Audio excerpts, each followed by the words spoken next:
Salut tout le monde, j'espère que vous allez bien. On se retrouve aujourd'hui pour une nouvelle vidéo et aujourd'hui les amis, donc nous allons parler encore bien sûr de notre Seigneur Jésus-Christ. Aujourd'hui le thème ça sera pourquoi Jésus et pas un autre. Voilà, pour faire plus clair, pourquoi nous devons croire en Jésus-Christ et pourquoi pas à un autre ou tant d'autres prédicateurs qu'il y a dans ce monde, aussi bon ou aussi mauvais que soit-il.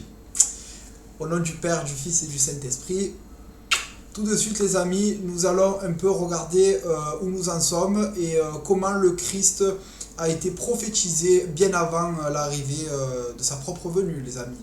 Voilà, à de suite. Dans l'histoire de toute la Bible, la chose la plus importante, c'est le Messie. Pourquoi le Messie? Parce que c'est celui qui sauvera l'humanité tout entière et c'est la seule raison de pourquoi nous sommes là. Pourquoi? Parce qu'il a donné sa vie pour nous, il a tout simplement souffert pour nos péchés. Et nous allons maintenant dans cette vidéo démontrer la véracité de notre Seigneur Jésus-Christ bien avant sa venue. Donc nous voyons déjà ici les amis dans Ésaïe 7,14. Voilà pourquoi c'est le Seigneur lui-même qui vous donnera un signe. La Vierge sera enceinte, elle mettra au monde un fils et l'appellera Emmanuel. Alors déjà ici les amis, nous voyons que Ésaïe, donc Ésaïe qui est un prophète qui est arrivé bien avant la venue du Christ, je crois entre 700 et 800 ans avant l'arrivée du Christ, si je ne me trompe pas. La Vierge sera enceinte, elle mettra au monde un fils et l'appellera Emmanuel. Donc, de qui d'autre parle-t-on, les amis, ici que la Vierge Marie? La Vierge Marie qui est enceinte, qui bien sûr est vierge. Elle met au monde un fils, bon, et pas une fille, un fils, et l'appellera Emmanuel. Emmanuel, qui veut dire Dieu est avec nous. Bizarre quand même. Voilà, Emmanuel, donc c'est un des surnoms qu'on donne au Christ, donc c'est-à-dire Dieu est avec nous. Donc ça prouve bien déjà la divinité de Jésus, pour n'en déplaire à beaucoup de gens sur cette terre. Ésaïe 9,5. En effet, un enfant nous est né, un fils nous a été donné, et la souveraineté reposera sur son épaule. On l'appellera merveilleux, conseiller, Dieu puissant, Père éternel, Prince de la paix. Donc ici, Ésaïe nous dit qu'un enfant donc, est né, un fils nous a été donné, ok, et la souveraineté reposera sur son épaule. Mais qui d'autre que Jésus est roi dans ce monde? Vu que lui-même dit qu'il est le roi des rois et le Seigneur des seigneurs. On l'appellera merveilleux, conseiller, Dieu puissant, Père éternel, Prince de la paix. Alors, déjà, là, je pose la question donc, aux Juifs, aux Hébreux. Est-ce que ça ne vous paraît pas étrange, bizarre, donc pour un Juif comme Ésaïe, de dire que un enfant nous est né, un fils nous a été donné, donc un enfant qui est né, qui nous a été donné, donc cet enfant est bien de chair. On l'appelle Dieu puissant. Étrange, non? Donc là, ici, nous voyons déjà que Jésus, qui se proclame être lui-même Dieu, et ça existait déjà dans l'Ancien Testament, les amis, vu que Ésaïe dit que nous l'appellerons Dieu puissant. Père éternel, Prince de la paix. Père éternel, donc dans Père éternel, il y a le mot éternel. Et qui d'autre est éternel, mis à part Dieu lui-même? Prince de la paix. Qui d'autre que le Christ est la paix incarnée? Qui d'autre que le Christ n'a jamais péché? mis à part bien sûr la Vierge Marie. Michée 5:1. Et toi, Bethléem, Ephrata, qui est petite parmi les villes de Juda, de toi sortira pour moi celui qui dominera sur Israël, et dont l'origine remonte loin dans le passé, à l'éternité. Donc là, c'est notre prophète, c'est Michée qui vient, qui nous parle, qui nous dit que Bethléem, donc la ville de Bethléem, naîtra le Messie. Il dit, tout simplement, Michée, que de Bethléem sortira celui qui dominera sur Israël, donc le Messie, et dont l'origine remonte loin dans le passé, à l'éternité. Donc là, c'est encore intéressant, on part encore, comme ici les amis, Ésaïe nous dit éternel, Michée nous dit à l'éternité. Donc ça veut dire que Jésus, avant même d'être né sur cette terre, il était déjà là. Donc ça veut dire qu'il est éternel. Donc ça veut dire qu'il est Dieu. Voilà. Donc encore une question pour les Hébreux, pour les Juifs. Si même vos prophètes à vous, qui sont aussi les nôtres, bien sûr, parce que nous, catholiques, nous croyons aussi dans les prophètes de l'Ancien Testament, mais vous qui étiez là avant nous, comment avez-vous pu passer comment avez-vous pu rater ça en fait? Je ne comprends pas. C'est de la mauvaise foi, je pense.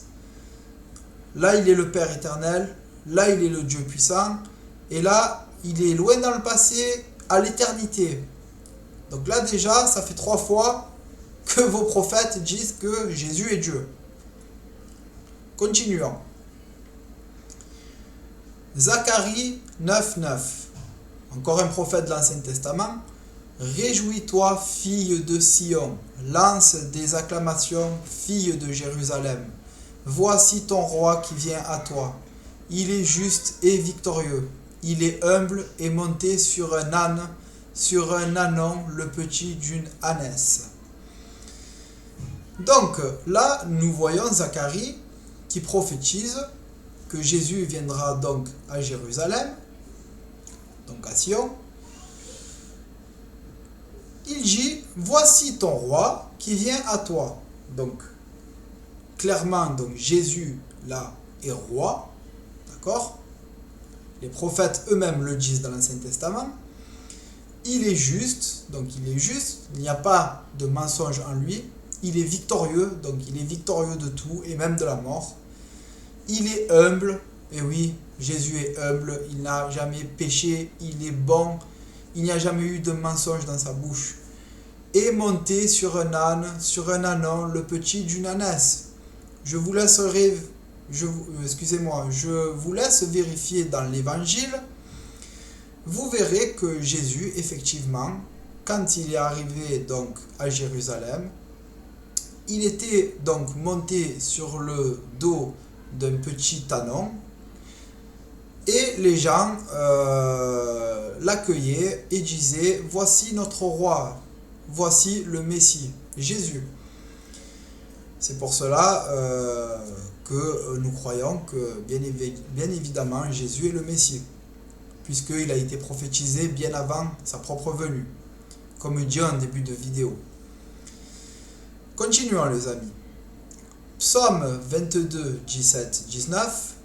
Oui, des chiens m'environnent. Une bande de scélérats rôde autour de moi.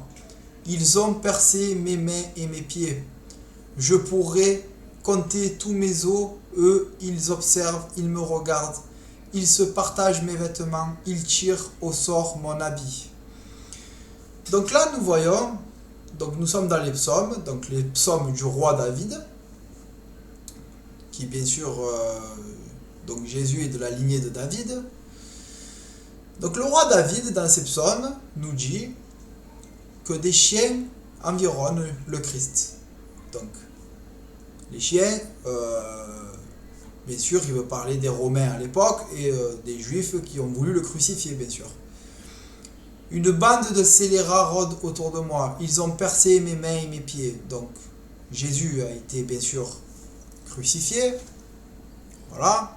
Ce n'est pas quelqu'un d'autre sur la croix, comme beaucoup le pensent dans une autre religion. Je pourrais compter tous mes os. Eux, ils observent, ils me regardent. Donc, ils regardent le Christ. Ils se partagent mes vêtements. Et ils tirent au sort mon habit. Vous irez vérifier dans l'évangile ce que les Romains faisaient quand Jésus était en train d'agoniser sur la croix. Ils étaient en train tout simplement, pour se moquer de lui, ils lui ont déchiré sa tunique, ils l'ont jeté au sol, ils ont pris des dés, ils ont balancé des dés par terre et ils faisaient des paris pour savoir qui allait gagner la tunique de Jésus. Donc, nous voyons encore ici dans ce texte, dans ce psaume, que ici, bien évidemment, nous parlons de Jésus-Christ. Ici, nous lisons la prophétie la plus claire concernant Jésus est contenue dans l'ensemble du chapitre 53 du livre d'Ésaïe. Bien sûr, bien évidemment, c'est la plus connue, vu que c'est la plus longue et la plus explicite. Les versets 3 et 7 sont particulièrement clairs. Nous lisons: méprisé et délaissé par les hommes, homme de douleur, habitué à la souffrance, il était pareil à celui face auquel on détourne la tête. Nous l'avons méprisé, nous avons fait aucun cas de lui. Pourtant, ce sont nos souffrances qu'il a portées, c'est de nos douleurs qu'il s'est chargé. Et nous l'avons considéré comme puni, frappé de Dieu et humilié. Mais lui, il était blessé à cause de nos transgressions, brisé à cause de nos fautes. La punition qui nous donne la paix est tombée sur lui, et c'est par ses blessures que nous sommes guéris. Nous étions tous comme des brebis égarées, chacun suivait sa propre voie, et l'Éternel a fait retomber sur lui nos fautes. À tous, il a été maltraité, il s'est humilié et n'a pas ouvert la bouche. Pareil à un agneau qu'on mène à l'abattoir, à une brebis muette, devant ceux qui l'attendent, il n'a pas ouvert la bouche. La prophétie des 70 semaines en Daniel 9 a prédit la date exacte à laquelle Jésus le Messie serait exclu. Ésaïe 56 décrit avec précision les coups que Jésus a reçus. Zacharie 12:10 prédit que le Messie devait être percé, comme ce fut effectivement le cas après la mort de Jésus sur la croix. On pourrait donner bien d'autres exemples, mais ceux-ci sont suffisants. L'Ancien Testament annonce clairement la venue de Jésus comme le Messie. Ici, les amis, dans ce que nous venons de lire, je vous laisse aller vérifier dans l'Évangile. Si Jésus n'a pas été méprisé et délaissé par les hommes, et même par ses propres disciples qui avaient peur, ses disciples l'ont délaissé car ils avaient peur. Mais ce n'est pas parce qu'ils avaient peur qu'ils ne l'aimaient pas, c'est juste parce qu'ils avaient peur. Méprisé, bien sûr, tout le monde le méprisait. Homme de douleur habitué à la souffrance, eh bien oui. Parce que même quand Jésus faisait des miracles, il était traité de blasphémateur, il était traité de sorcier, il était traité de fils du diable, de tous les blasphèmes que l'on peut imaginer. Il était pareil à celui auquel on détourne la face. Nous l'avons méprisé, nous n'avons fait aucun cas de lui. Pourtant, c'est de nos souffrances qu'il a portées. Jésus a toujours dit qu'il était venu pour mourir pour nos péchés. Il a toujours dit, il ne s'en est jamais caché. C'est de nos douleurs qu'il s'est chargé. Eh bien oui, il a été fouetté, humilié, bafoué, on lui a craché à la figure, on l'a fouetté, on lui a mis une couronne d'épines sur la tête, on lui a percé le côté et on l'a crucifié. Et nous l'avons considéré comme puni, frappé de Dieu et humilié. Mais lui, il était blessé à cause de nos transgressions, brisé à cause de nos fautes. Et voilà. Et j'en passe, les amis. Je ne vais pas vous relire le texte une deuxième fois. Donc dans l'évangile, nous voyons bien, les amis, un Jésus qui, lors de ces dernières 24 heures, a été délaissé par tous ses amis. Donc il a été délaissé par ses apôtres, par ses disciples. Saint-Pierre lui-même l'a renié par 3 fois. Judas l'a trahi pour quelques pièces d'or. Les Juifs qui avaient vu les miracles que Jésus avait fait, donc l'ont tout simplement humilié, ont menti, ils ont dit que c'était un blasphémateur, que c'était que sorcellerie. Les pharisiens eux-mêmes, qui avaient vu la preuve que Jésus était divin, car ils l'avaient vu faire ces miracles, eux-mêmes ont blasphémé, eux-mêmes ont menti. Et il faut savoir que dans le tribunal du Christ, dans la loi juive, il était interdit d'arrêter quelqu'un la nuit, sans témoin, sans rien. Et pourtant, ils l'ont fait quand même. Donc tout cela a été un simulacre, tout cela a été, comment vous dire, un complot. Là, on pourrait parler de complot, oui, contre le Christ. Il y a eu un gros complot. Il a été arrêté, humilié, bafoué. On s'est servi de lui. Les Juifs, ou plutôt les Hébreux,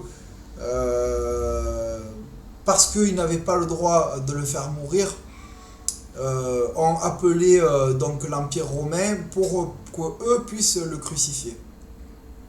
Voilà. Ou sinon, ils ont déjà cherché à le lapider en pleine journée, mais bien sûr, ce n'était pas encore son heure.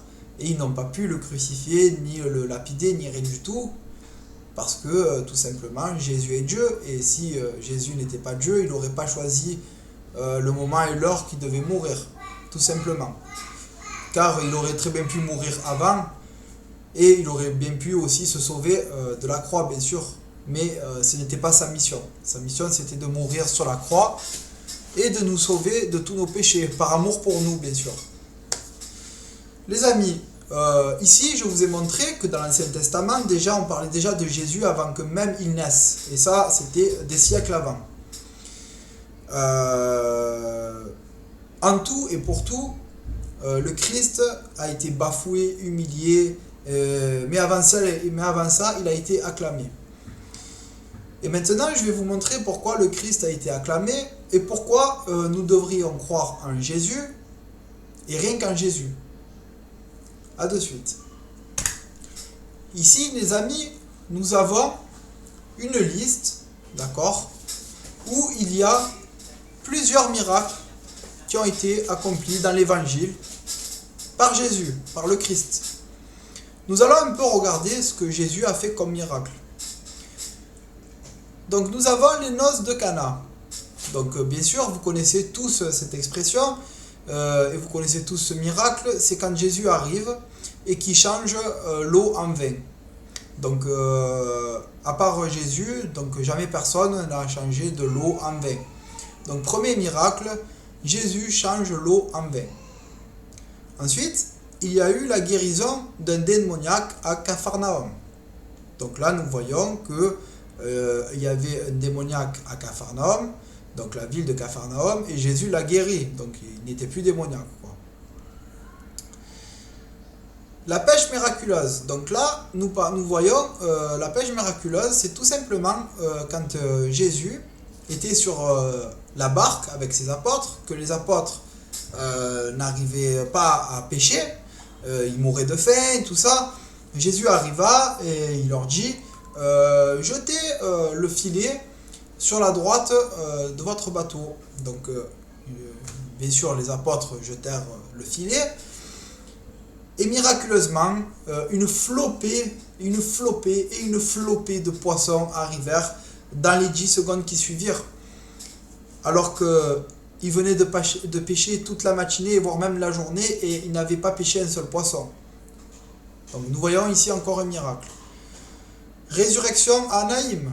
Donc il y a eu une résurrection à Naïn, donc la ville de Naïn. Guérison d'un lépreux. Guérison d'un serviteur d'un centurion. Donc un centurion, je rappelle, c'est un genre de, si vous voulez, comme un caporal dans l'armée, mais à l'époque ça s'appelait un centurion. Donc le centurion avait un serviteur, le serviteur était vraiment malade, je ne sais pas ce qu'il avait, mais Jésus est venu Il devait avoir une très très grosse fièvre et il devait mourir presque. Il devait peut-être avoir 40 ou 42 de fièvre, je ne sais pas, que sais-je, je n'en sais rien. Mais en tout cas, Jésus, comme le centurion est venu, Jésus n'a même pas eu besoin d'aller voir ce serviteur. Il a juste dit au centurion, va, ton serviteur est guéri. Et de la simple bouche de Jésus, le serviteur a été guéri. Guérison du fils d'un officier. Donc là c'est pareil, un officier est venu voir le Christ, un officier romain, il lui dit voilà, mon fils est malade, Jésus l'a guéri. Donc ça fait déjà 2 fois que Jésus guérit les païens. Donc on voit bien que Jésus n'est pas venu que pour les juifs, il est venu aussi pour les païens. Guérison de la belle-mère de Pierre. Donc bien sûr il a guéri la belle-mère de Pierre, donc la femme la mère de la femme de Pierre, de son apôtre.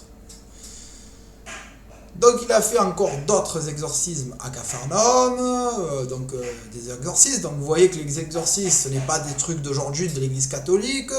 Jésus exorcisait déjà les démons, il y a 2000 ans en arrière. Donc ce n'est pas une invention ça non plus de l'église catholique. Ah, ça c'est intéressant, la tempête apaisée. Donc Jésus est là sur sa barque, il est avec ses apôtres ont peur, ils sont là, ils croient que c'est leur fin est proche. Jésus regarde leurs apôtres et Jésus leur dit, hommes de peu de foi. Jésus leva la main et d'un simple mot, Jésus a arrêté la tempête. Qui d'autre que Dieu peut arrêter une tempête? Qui d'autre que Dieu peut ouvrir la mer en deux? Chasse les démons chez les Gadaréniens. Donc il chassait les démons, encore une fois. Guérison d'un paralytique. Donc un paralytique, je rappelle que c'est quelqu'un qui ne peut pas bouger, il ne peut pas marcher, il ne peut pas se lever, et il a guéri. Donc le paralytique s'est levé et il a pu marcher, il a pu sauter et faire ce qu'il voulait. Résurrection de la fille de Jairus, donc encore une résurrection. Une femme hémorragique, donc une femme qui avait une hémorragie, qui allait bien sûr mourir, parce que si elle est hémorragique, elle perd beaucoup de sang, donc je vous laisse voir le topo. Une femme hémorragique, le sang qui coule sans cesse, et donc tout simplement, Jésus l'a guéri. Donc ici les amis, nous voyons la guérison de 2 aveugles, donc des aveugles qui ne voient pas. Donc je vois mal comment on peut guérir des aveugles, si ce n'est que Dieu peut guérir tout simplement. Donc Jésus a guéri les 2 aveugles et ils pouvaient voir.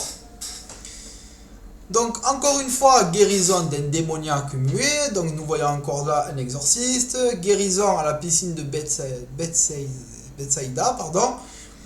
Donc là, c'était, si je me rappelle bien, la piscine, c'était encore un aveugle. Donc Jésus est venu, a mis de la boue sur les yeux de l'aveugle, et avec de la salive, il lui a malaxé les yeux. Le malade est allé dans cette source, dans cette piscine, quoi. Il s'est lavé les yeux et d'un coup il voyait. Jésus a guéri encore un aveugle. Guérison de l'homme à la main paralysée, donc voilà, l'homme avait une main paralysée, il a guéri l'homme paralysé. Exorcisme sur un aveugle muet, donc encore une fois il y a eu un exorcisme, il a chassé les démons. Guérison de la femme courbée, donc une femme qui était courbée, elle était plus courbée, elle était plus bossue les amis, voilà, Jésus a guéri. Multiplication des pains pour 5000 hommes, donc ça on connaît, voilà, Jésus qui arrive avec 2 pains d'orge et 3 poissons, il arrive et tout d'un coup, bim, 5000 pains pour 5000 personnes. Donc quand je vous disais dans une de mes anciennes vidéos, oui, il y a eu 5000 témoins des miracles de Jésus. Mais là, vous voyez, voilà. Donc c'est tout simple, les amis. Ici, il y a eu une multiplication des pains. Donc il y a eu pour 5000 hommes. Ça veut dire que 5000 hommes, ils ont vu le miracle de Jésus. Imaginez-vous 5000 hommes, ce que c'était à l'époque. Bon, pour nous, aujourd'hui, maintenant, c'est plus rien. Parce que nous sommes 8 milliards sur Terre. Mais à l'époque, il n'y avait pas 8 milliards d'êtres humains. Hein. Je crois que même 1 milliard, c'était déjà beaucoup. Donc imaginez-vous 5000 hommes à l'époque. Donc Jésus qui marche sur l'eau, bien sûr, tout le monde a vu les apôtres, tout le monde a vu Jésus qui a marché sur l'eau. Comment on peut faire pour marcher sur l'eau? Dites-moi-le. Je ne sais pas. Donc guérison en nombre à Génézareth. Donc là, nous voyons une guérison en nombre. Donc on peut pas... en nombre, ça peut être 10, 15, 20, 30, 40, que sais-je, je n'en sais rien. Mais en tout cas, il y a eu plusieurs personnes qui ont été guéries.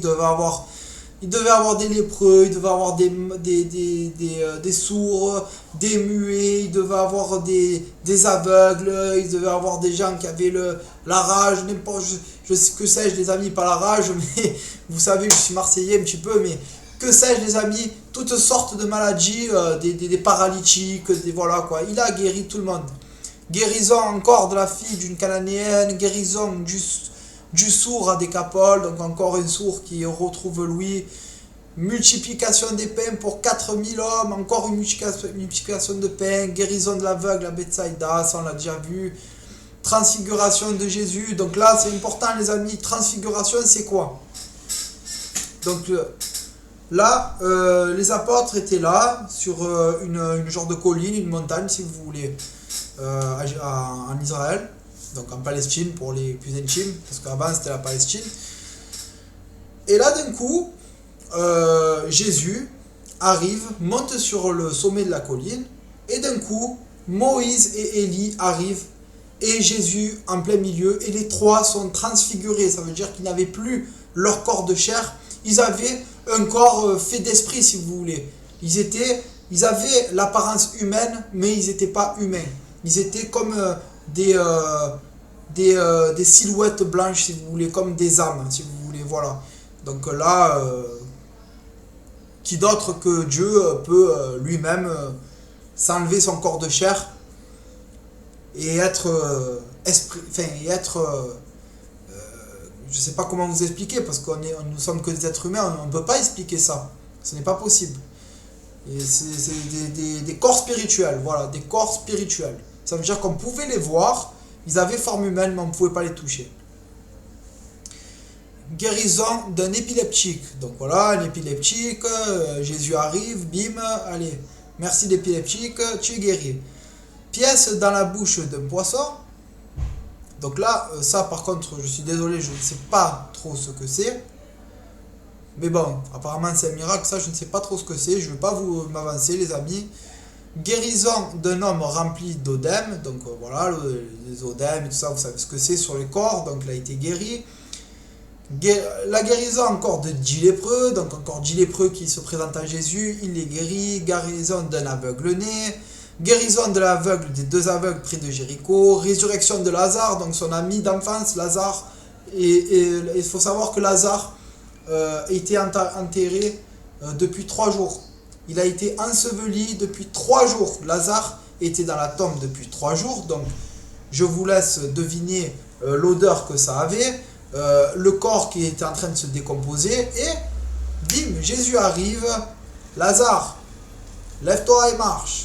Et Lazare sortit, les hommes avaient déroulé la pierre de son tombeau, et Lazare sortit comme ça. Au bout de 3 jours, ça sentait le mort, c'est vrai, mais il y a eu cette résurrection les amis, cette résurrection était là, Jésus a ressuscité encore un mort. Le figuier stérile, donc c'était un figuier qui n'avait plus ses figues, et Jésus a fait que cet arbre puisse redonner du fruit. Donc quel être humain, sans bien sûr arracher l'arbre, replanter les racines et tout ça, peut faire qu'un arbre redonne du fruit, juste avec sa bouche? Ce n'est pas possible les amis. Guérison de l'oreille d'un serviteur, donc celle-là vous la connaissez peut-être tous.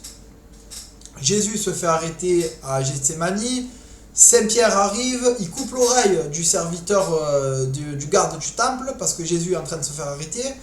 Jésus dit à Pierre, si tu combats par l'épée, tu mouriras par l'épée. Jésus arrive, met la main sur l'oreille du serviteur du temple, pardon, le serviteur du temple, et Jésus guérit son oreille. Et bien sûr, encore la pêche miraculeuse de l'évangile attribuée à Jean. Donc il y a eu encore une pêche miraculeuse. Voilà les amis. Donc ici, maintenant, j'aimerais, pour conclure cette vidéo, nous avons vu donc que dans l'Ancien Testament, Jésus a été annoncé comme étant le Messie. Il a été annoncé en tant que Père éternel, Dieu puissant. Il était là avant le passé et dans l'éternité. À l'éternité. Donc ça veut dire que avant même que la terre soit créée, avant même que l'univers soit créé, Jésus était déjà là. Mais s'il était là, il était où? Expliquez-moi, parce qu'il n'y avait pas d'univers, il n'y avait pas de planète, il n'y avait pas d'étoiles, il n'y avait rien. Mais il était déjà là, lui. Jésus était déjà là. Donc s'il était déjà là, ça veut dire qu'il est Dieu. Mais oui, parce qu'un être humain, ça ne flotte pas dans l'univers. Parce que si l'univers, ça n'existe pas, je vois mal comment on peut flotter dans un univers. Même un extraterrestre ne pourrait pas, si l'univers n'existe pas. Donc Jésus est Dieu. Ça a été prouvé dans l'Ancien Testament, ça a été prouvé dans le Nouveau Testament par tout simplement la vie de Jésus qu'il a vécu pendant ses 33 ans de vie en tant qu'être humain, les amis. En tant qu'être humain dans sa chair humaine et en tant que Dieu par sa nature de Dieu. Parce que Jésus, d'accord, comme je vous ai expliqué, Jésus est 100% homme et 100% Dieu. Il est 100% Dieu parce que c'est sa nature de Dieu, mais Dieu a décidé de se faire homme pour pouvoir mourir pour nos péchés. Mais quand on dit que Jésus est mort pour nos péchés, il est mort dans sa chair, mais pas dans sa nature, car il est Dieu et Dieu ne meurt pas. C'est l'être humain qui est mort sur la croix, mais Dieu était toujours là, toujours présent et il n'est jamais mort. Voilà les amis. Donc ici nous avons pu voir tout simplement que Jésus est le Messie, Jésus est Dieu. Il y a le Père, il y a le Fils, il y a le Saint-Esprit. Ce ne sont pas trois dieux, d'accord? C'est une nature et trois personnes. Le Fils n'est pas le Père n'est pas le Fils, et le Saint-Esprit n'est ni le Fils ni le Père. C'est compliqué à comprendre, c'est vrai, je vous l'accorde, mais qui sommes-nous, nous, pour comprendre le mystère de Dieu? Nous ne sommes rien. Et si nous essayons trop de comprendre, ça voudrait dire qu'on voudrait être à l'égal de Dieu. Et ça, nous ne pouvons pas, les amis. Nous ne pouvons pas comprendre le mystère de Dieu, le mystère de l'incarnation. Ça ne nous revient pas de comprendre ces choses-là, les amis. Tout ce qui est important pour nous, c'est de croire en celui qui est mort sur la croix pour nous, pour nos péchés. C'est lui qui nous a libérés des griffes de l'enfer, les amis. Maintenant, c'est à nous de croire en lui, de suivre sa parole et de faire ce qu'il nous demande. Voilà, les amis. Avant de terminer cette vidéo, j'aimerais vous demander de laisser vos petits pouces bleus, ça m'aidera beaucoup pour le référencement, ça aidera aussi à l'évangélisation, parce que si je fais ça, c'est pas pour moi, c'est pour évangéliser, parce que nous arrivons dans un moment de notre vie en 2021 où je vois que l'évangélisation, et surtout en France, les gens se fichent complètement de Dieu. Les gens croient qu'ils arriveront à se sauver eux-mêmes dans leur petite vie comme ça, là, mais vous n'arriverez pas à vous sauver. Si je parle aussi aux personnes qui sont déjà chrétiennes, qui sont déjà baptisées, mais qui se fichent royalement de leur propre foi, croyez-moi, je ne veux pas être méchant avec vous, ni rien, mais croyez-moi que Dieu était, est et sera. Dieu n'a jamais changé, les amis. Il est là, il est encore là, et il est encore temps de l'écouter. Arrêtez de croire que ça ira peut-être bien un jour, parce que ça n'ira pas bien.